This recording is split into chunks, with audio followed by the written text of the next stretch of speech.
Carson, Leno, Fallon. Now, it's Wine Talks with Paul K. Welcome to Wine Talks with Paul K.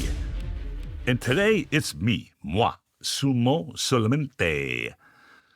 I am going to just have a conversation with you about wine, about the industry, about what's going on with season 17 we just finished, what we're going to do for season 18. But I wanted to start with the idea of what wine is. There has been so much Facebook, Instagram, TikTok. There's been amazing videos by people. There's some amazing production quality of wine shots and vineyard shots and drones and all kinds of stuff that really, in my opinion, just exasperate the aristocracy of wine. Because that's not what it is. I think it's great that we can swirl a glass and taste it and have a story to tell in regards to I taste raspberries, I taste cedar. And that's just sort of academic. It's sort of part of the process. But it's not what wine is about. It's not what it does. It's not what it's for. And I think that you would all agree that there's no other beverage in the world, A, with the history that this has, and B, that seems to establish itself and settle itself at the end of the evening or during dinner with your friends on a different conversation level. And I think that has a lot to do with how it's made, when it's made, where it's made. I always have this conversation with people. I mean, you and I could go through and analyze the soil and the rock, and we could read books on the microscopic exchange of nutrients at what they call the tap roots, which are hair-like roots that absorb the terroir of a wine. We could go through and figure that out, how that happens. But it doesn't tell us why it happens. It doesn't tell us why, when we open that bottle of wine, we have a conversation around it or because of it. And that's the part that's intriguing to me and what I think wine is about. And what I mean by that is what's inside that bottle is not a culmination of marketing. It shouldn't be anyway, a culmination of marketing, a culmination of in fact, one day I read an article where somebody was complaining that the wine industry doesn't, go after the consumer hard enough. It doesn't try and find out what the consumer wants and then make wine around it. That's exactly the opposite of what it should be. It should be about what nature has provided the winemaker to express itself. It's almost like a different design around the bottle, but a different design of what wine is about. It's certainly not what we see at the supermarkets on a regular basis. That is not what I'm talking about. And when a gentleman says we should ask the consumer, basically he's saying, do you want sweet wines? We'll make you sweet wines. Do you want dry wines? We'll make you dry wines. Do you want wines that taste like, cotton candy? We'll make wines that taste like cotton candy, which you can do. But that's exactly the opposite of what it is. In fact, one of the most sort of philosophical conversations I have with anybody that's in the wine trade balances this idea of I got to make a profit, which is important in any business, with I've got to establish a brand that represents who I am. And inside of that part of the conversation is, well, do I have that brand taste the same every year as best I can because that's my brand? Or does my brand express what happened that year? What happened to the soil? What happened to the weather? What happened to the winemaker? What happened to the grapes we got? What happened to the picking conditions? What happened? And so really establishes itself as a sense of place and time. And that's what wine is. That's what wine should be. And I think that's the reason that we sit over a glass of wine and have a conversation. I think that's why it stimulates. I think it's to the soul. I think it really reaches deep into the soul if the wine has been made to represent that time and place. Now, the ultimate expression of this, and you may have heard this in biodynamic farming. Biodynamic farming is like organic on steroids. I mean, nothing can be touched. It's truly a representation of what happened. And what you get with a true biodynamic wine is a huge variation from year to year, because guess what? It changes from year to year. Biodynamic farming includes the idea that we're going to We're going to cross plant. We're going to put things in the field, in the vineyards, that add nutrients to the soil that the grapes can use the next time around. If we think the soil's short on nitrogen, we'll plant nitrogen-rich ground cover, et cetera, et cetera. And now we're producing in the soil the character that's going to come out in the bottle. And that's true biodynamic farming. There's much more to it than that, but that's essentially what it is. And so I've had true biodynamic wines that are substantially different wines from year to year. And if you juxtapose that to a wine like a Josh or Apothic Red or any of the other wines that you see on the market, those wines, no, they're like Jack Daniels or Heineken beer. They want to be as similar as they can from year to year, so that when we go to the market and we like Josh, we're going to buy Josh and say, oh, that's Josh. And I just don't think that's what it is. But I'm also romantic about this. I'm also very, not practical. That's not all that practical. A lot of people say wine is subjective, and that's true to a certain extent. There are wines that you will like that I don't, and vice versa. But we can all agree that there's bad wine, and plenty of it. I've tasted so many. I tasted one the other night at a friend's house, and fortunately he agreed with me because he bought it, and he was proud of the fact he bought a 91-point wine, and it really was undrinkable. Not because it had sat on the shelf too long. It was just not a pleasant wine. So I think we all agree that, yes, wine is subjective, but we can also agree that there are just bad wines out there. I was reading some accolades on the podcast. I was very proud, actually, sort of egotistically proud, that I reached a person who reviews podcasts, gave us very high marks for the colloquial style, for the knowledge base, for the guest list, for the approach to the understanding of wine. Because I really want to present the stories of wine, because that's what rounds it out. And you have to know that when you go on a trip and you taste a wine and you fall in love with it because you're in front of the Parthenon or the Colosseum, or you're at the Montalcino, the castle we stayed in a few weeks ago, and you taste a wine there, that wine, this is the other thing about wine that's different than any other beverage, you connect that's experience with the wine. You connect that you sat on this veranda of this castle and overlooked Montalcino vineyards, and you swore this is the best one you've ever had. But when you get to bring it home, it doesn't quite taste the same. Well, that's because wine is experiential. It's not just the beverage. But you would never sit on the veranda and have a Jack Daniels and then come home and have Jack Daniels and have this recollection or this romantic departure from where you're at the moment. That doesn't happen. It only happens with wine. And it's such an amazing product that it makes friends all over the world. And that's because of this human aspect of wine. And it's yet to be defined. It's just soul. It's like the soul of the wine, the soul of a person really can't be defined. So I was reading these wonderfully flattering comments about our show, because I want you to approach the wine subject.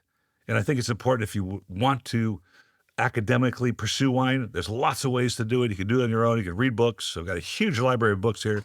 There's tons and tons of shows on TV, online.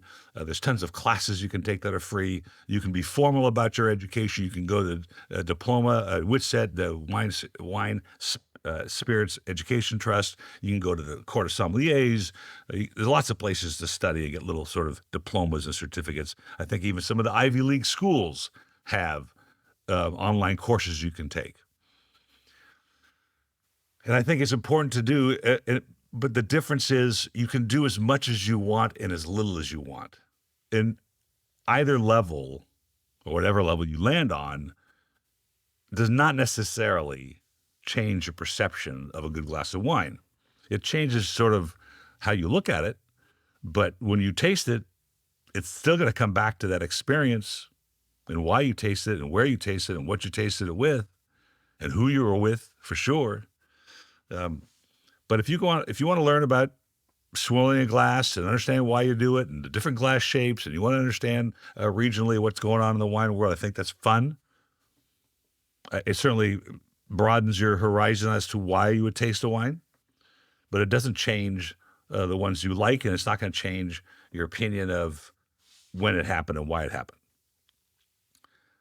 So I want to talk about the stories of wine. I want you to open a bottle and, first of all, we want to only consider the idea of an honest glass of wine. Wines made by wineries to express who they were and where they were and when they were. That's all there is. I'm not talking about the supermarket wines. I'm not talking about the things that are coming out every day and the end caps that are $10.99 a bottle. There's nothing wrong, by the way, and we'll have that discussion later about the pricing of wine, but I'm talking about true two glass of wine, like an entry-level Tuscan red that I tasted the other night. It was gorgeous. You know, a $20 cellar type thing, meaning you can get expressive, interesting wines in that price range, not have to wade through the myriad of shelf talkers at Ralph's or Safeway.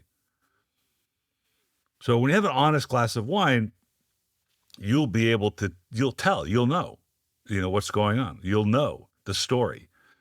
And that's the part that I love. This is why I do this podcast.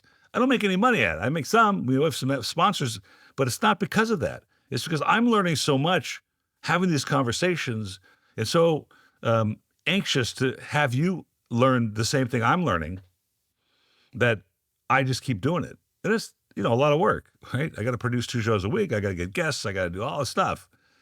But I do it because I love it. I did this podcast, and let me talk about that later. Last season, we were privileged enough to have some amazing winemakers on the show. We traveled to Armenia and had 3 podcasts with Marian Sagahatalian of In Vino, the first wine shop in Yerevan, downtown Yerevan in Armenia. We spoke with James Tufankian, who is a hotelier in Armenia, who started a brand of wine, and I'll talk about that on the show. We had a conversation with Vahik Zagarian, who, if you haven't seen advertisements on Facebook or Instagram or even in the theaters, he's the subject of a movie called Cup of Salvation, where he literally dons a flak jacket and goes into an illegal vineyard in Iran and absconds with some grapes and makes wines from this vineyard that hadn't been touched in 80 years or something. So we had that privilege. We were in Tuscany and had a conversation with Alberto Cusseri, whose family is in the fashion business and got into wine. And he has a shoe on the market through Prada called the Car Shoe. Amazing. Just amazing. That same trip, we had a conversation with Emilia Nardi. Emilia Nardi, you want women in wine, a hot subject we talk about all the time on the show? Women in wine, are you kidding? She started this show, her winery with her, she took over for her father like in the 70s, right? In a very patriarchal society, Italy, and in a very patriarchal industry, wine. And so when you hear a woman like that who's forged her own way, you can't help but fall in love with her. She's just articulate. And we got to speak French together. She's Italian, and her English was very good. But she sat and had lunch with us and just charmed us. So we were fortunate to do that. On a subsequent trip in season 17, we sat with Rupert Symington in the Port region. If you don't know, Porto is an incredible town. If you ever get a chance to travel to Europe, it's a hop, skip, and a jump from Paris. Porto is the home of port wine. But what's cool about it is there's 2 sort of styles, of not only wine, but management of port. And that is the English style, which there are many port houses owned by the English because of the origin of port in the first place, and a Portuguese style. And so I got to sit with Rupert Symington. This is one of the top 10 wine families in the world. Forget port, just in the world. And man, can you learn from a guy like that? Absolutely. And when you open a bottle of Graham's or Ware's Port or Dow Port or Symington wine, you kind of go, wow, I get it because of the stories this guy told. We are going to be traveling again and I'm headed to South Africa. I got to get down there. Um, Domestically, we had a conversation with a family, with a husband and wife, actually two of them, two groups of husbands and wife. One of them, they were both master somms. In between them, they had like 21 years of education, formal wine education to muster through. And then they decided, and I think maybe they would argue the wisdom of this idea, an Australian import business. Australian wines are so interesting because they ebb and flow in America. Sometimes we have tons of them, and sometimes we don't have any. Yellowtail being the most popular and probably terrible. But they decided to start importing Australian wines with their knowledge base, learning that the education of wine does not prepare you for distribution or importation, but fabulous conversation about their trials and tribulations of educating the Americans on Australian wine. The other couple we interviewed, which is coming out this week or coming out this month, is a couple that found themselves in the wonderful world of retail wine in Southern California. They have 2 stores now, and they didn't start out thinking they're going to be in the wine business. They didn't start out thinking they're going to get married, and both of those happened. Fabulous conversation right there at the floor of their retail store while customers were coming in and out. At the same time, we interviewed a lot of BIPOC, people of color this season 17. Nia Ruth, PhD turned wine influencer. Fabulous conversation. Chastity Cooper, Tanya Pitts. I have coming soon Tahira Habibi. Really interesting perspective on this industry.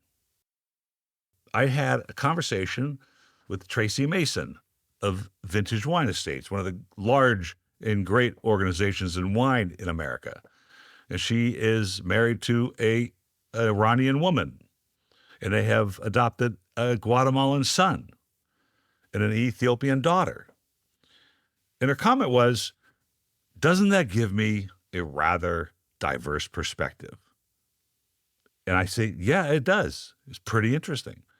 So the Women in Wine feature, the BIPOC, LGBTQ in the wine world is becoming popular. They're conversations that we need to have. Then I kind of went old school and I had a conversation with the Leonardinis, brother and sister act up at Whitehall Lane, which is on that main drag right through center of Napa Valley. You go to St. Helena, you're going to pass by on the left side, Whitehall Lane, classic winery from the 90s that the father started it, and completely different perspective on things. In fact, there's a lot of conversation about Napa and the troubles they're having because it is hard to start a winery. You and I couldn't do it. We'd have to start with a ton of money. The old adage, you want to make $1 billion in the wine business, make $1 million, start with $1 billion, because that's what it's gonna take. I had a conversation with 2 or 3 master of wines. And if you don't know the master of wine, I consider it probably the greatest accolade in the wine world. It's different than the master of somms because it's strictly on wine, and it's a self-motivated degree, a diploma or certification. And so you have to do it on your own. It takes 5 years, and the pass rate for the first time you take the test is like 7%.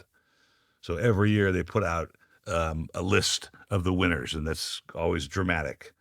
Had a conversation with Priscilla Hennecum, and she's in Australia. She's a Brazilian, speaks Portuguese, and she is preparing her sense of preparing the wine industry for what's coming.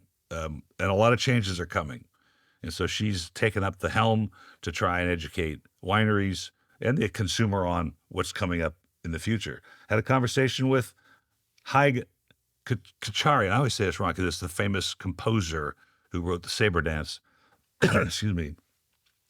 He was headed down the road in Armenia and saw an empty seagoing 20-foot container and thought, wow, I should make a wine tasting room out of this. Picked it up, converted it, and now out of Florida has 2 of these locations. So if you go to the local mall, or I can't remember the other location, where you can sit at this converted container and taste wine. It's called Open Container. I mean, crazy, crazy creativity going on in our industry to get people to understand a glass of wine. Um, Gavin Sachs, I loved this conversation. In fact, I had two incredible, PhD conversations. One was with Gavin. His job at Cornell University is to find a food grade lining for that can of wine that can last 24 months. Now you might think you said, well, Coca-Cola lasts forever, Diet Coke and 7-Up. That's true, but the acid and the types of acid in wine are such that they tend to eat away at that food grade lining that's typical in a can. So his job is to find better materials to create a better can lining. At the same time, and this guy's been advertising a lot lately, Z-Biotics, Zach at Z-Biotics, PhD. This is a genetically modified potion that you take before you start indulging the night before. And it will create a probiotic action and prevent ill feelings in the morning. He doesn't like to say you won't get a hangover, but he does like to say you will feel better in the morning for it had you taken that. So fabulous, fabulous people that we've spoken with. But coming up, man, it's kind of interesting. Anything you do, you grow, you learn. I've tried to refine the conversation. I try to be more efficient with the conversation. I try to, wade through the niceties and get right to the core of the conversation. I think you'll find that with the Tracy Mason interview. So as we grow, we're trying to modify and educate ourselves. I listen to other podcasts on wine to not only seek things to do, sing things not to do. And so, because I want to educate, that's the primary thing. I want people to learn. I want them to be entertained. Then that's something we love to do here. And I want to inspire them to maybe seek something that they're dreaming of one day. And there's a lot of dreams in the wine sector.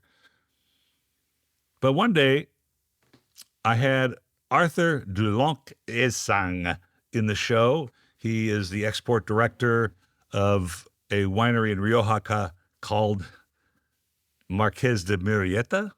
Great wines, by the way. I have them in my home cellar. But the Lonquesang family is really well known in Bordeaux.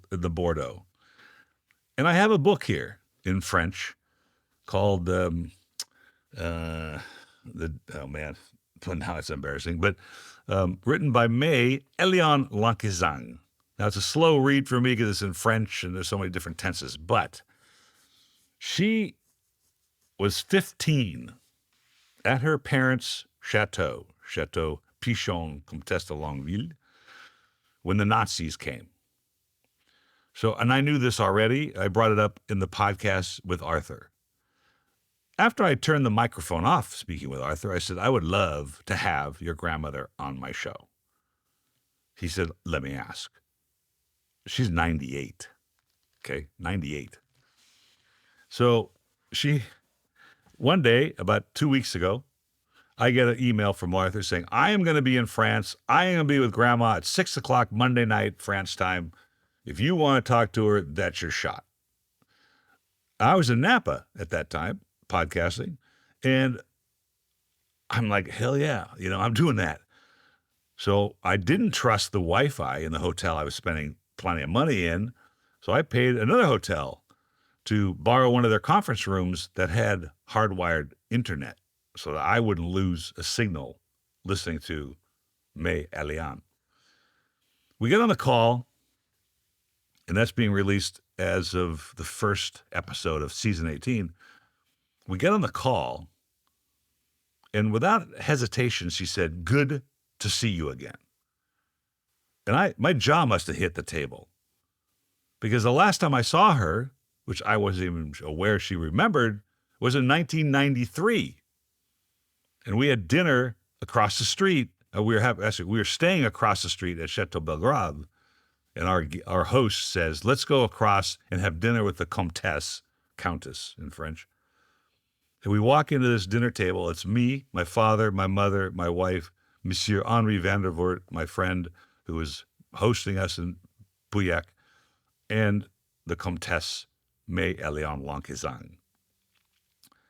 And we had a gorgeous time. I remember what she was wearing. She was probably 60-something then. Today she's 98. And she says, good to see you again. So there's 2 points to that I want to make. One is this amazing memory, right? Then she went on for 90 minutes, for virtually 75 minutes, telling us stories. I was not even a host on this show. I just listened because I was flabbergasted and slowly falling in love with this woman at 98 years old. And at the end, we were discussing this concept of what a glass of wine is, this ethereal value. And once she made the most amazing comment, and I thought, oh my God, she's right. And that is, look what it did to us. And she's talking about her relationship with me. 30 years later, it brought us together again. Without any hesitation, without any precept, without any snobbery, without any aristocracy, without anything. Just friends. So I'm going to South Africa. I'm taking my wife and maybe my kids, I'm not sure. And we're going to South Africa. I have to see this woman in her, she has a winery now. She started in 1970, at 75 years old, sorry. At 75 years old, she started a new winery in South Africa called Glenelly. So that's what I wanted to launch season 18 with, which is this conversation. And I think it's to set the tone of season 18 so we can provide a more circular viewpoint of the world of wine. It's going through so many changes, and I've read so many articles about what's happening in the world of wine. And what's interesting to me, this is all man-made. All of this is man-made because they've been making wine for over 6,000 that we know of. We found that winery in Armenia that's 6,000 years old. They found the shoe. It could have been the shoe of the cellar rat, or who knows, the winemaker or the proprietor. I don't know. But, excuse me, all of that's the same. I mean, think about it. Wine hasn't changed at all. We have better equipment. We can do optical sorting. We don't have to worry about lizards and the stuff. We can pick the grapes at a different ripeness. We have 2 different types of, there's all kinds of things that we can do technologically. But when you think about it, it's the same stuff. It's fermented grape juice. And you don't get this from fermented pineapple juice or orange juice or pineapple juice. You don't get that. You only get it from fermented grapes. So it seems to be this conduit to the soul. And we're not to beat a dead horse here. And it doesn't have to be expensive to have these stories behind them, to have this history. Glenelly wines, for instance, with this amazing history with Madame May Eliane Lankizang, they're not expensive. The entry-level wine is like $20, and it's so expressive of South Africa. So as we go forward in season 18, we're looking to divert our attention away from scores. Let me tell you something about scores, just a fun story. We went to dinner. I'm not sure I needed any more wine or alcohol the day after New Year's Eve, but we watched the parade on the Rose Bowl, the Rose Parade, and then we went to a friend's house for leftovers from the night before, whose house we were at already. And my friend, who's he prides himself in finding, value in anything he buys. So clothes, wine, liquor, furniture, rug, it doesn't matter. And so he brought out this bottle of wine. And he goes, look, I found this wine. It's got a 91. I'm like, I know better. I go, let's taste it. I looked at the label. It's from Lodi. It's Cabernet Sauvignon. I know exactly what it's going to taste like already. I've tasted hundreds just like this. But he doesn't know, and that's fine. And so he opens the bottle of wine. He goes, I don't really like this. All I did was pour it in a glass and smell it. And I go, oh my God, this is a $10 wine, Greg. He goes, yeah, it was $9.99. So I was very proud of the fact I nailed it, to a penny almost. But the point is, he bought this wine on the score. And I think scores are important, but it's only as important as the scorer and your palate. So in this case, this guy scores the wine 91, which is a reasonable score, but it unaligned with the palate of my friend who bought it. So, and one of my great examples is I had a wine here from the Canary Islands. God, I love this wine. It's great wine. And it had like a 95 score. And if you put a bottle of Napa Valley Cabernet with the same score next to it, you have completely, absolutely, diametrically opposed wines. They're not even close. So if you're buying scores, you have no guarantee. You do have a semi-guarantee that to that score with his or her regular consumption of wine and tasting of wine, that particular bottle scored high is better than the previous bottles they've tasted. That's basically all you get.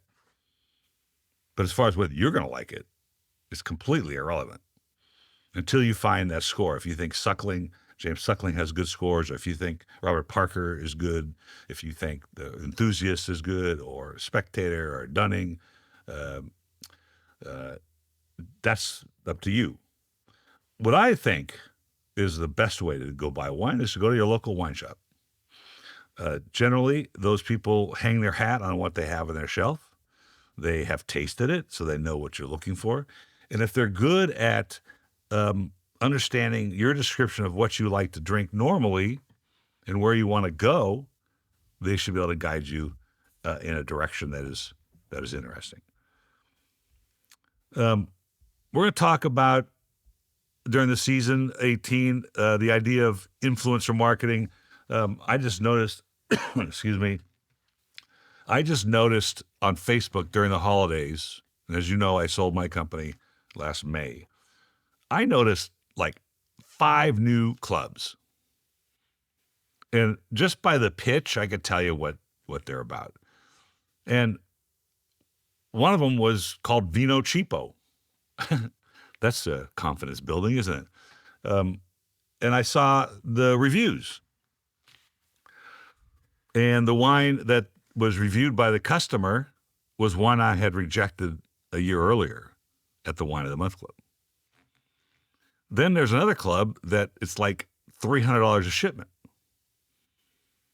So those are a wide range of clubs, and they're new.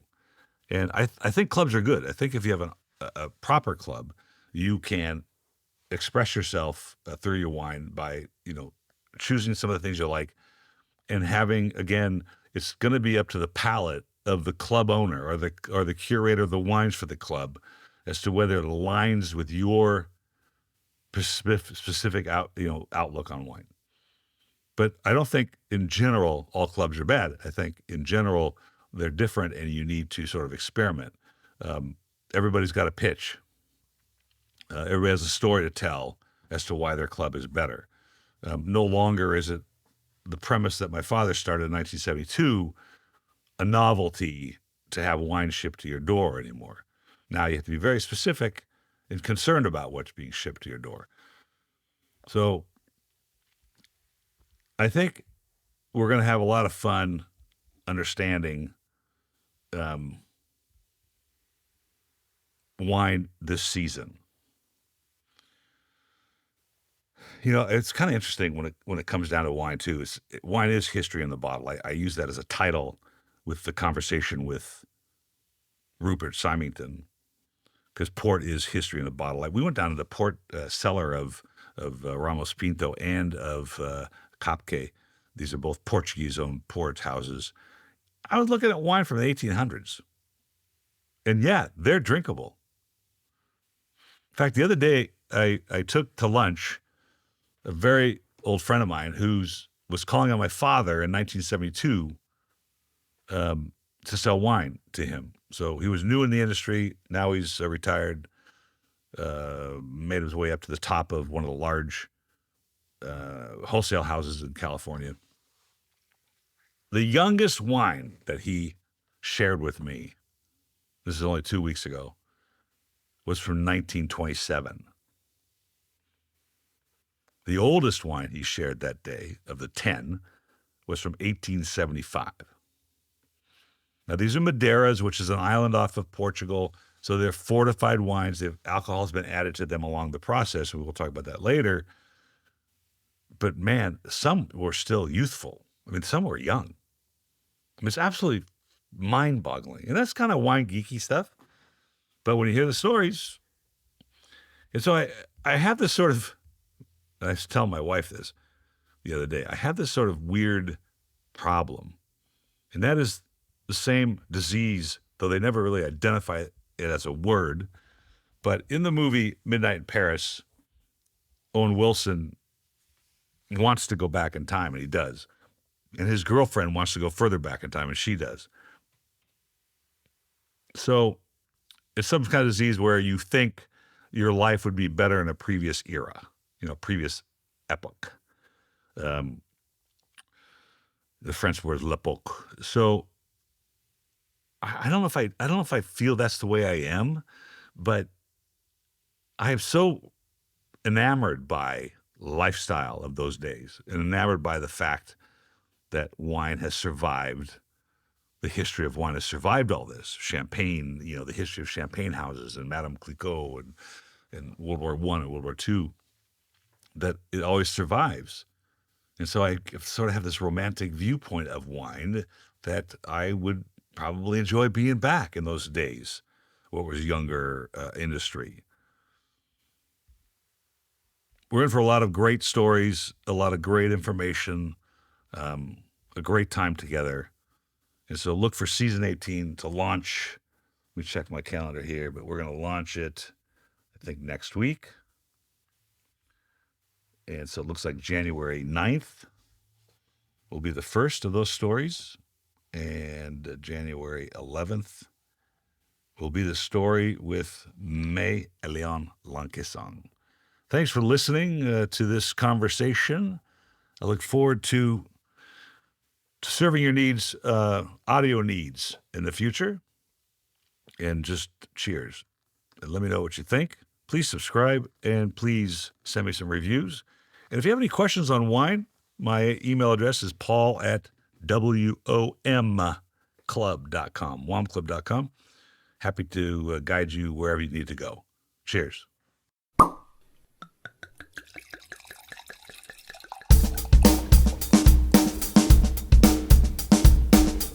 Thank you for listening to Wine Talks with Paul Kalamkarian. Don't forget to subscribe because there's more great interviews on their way.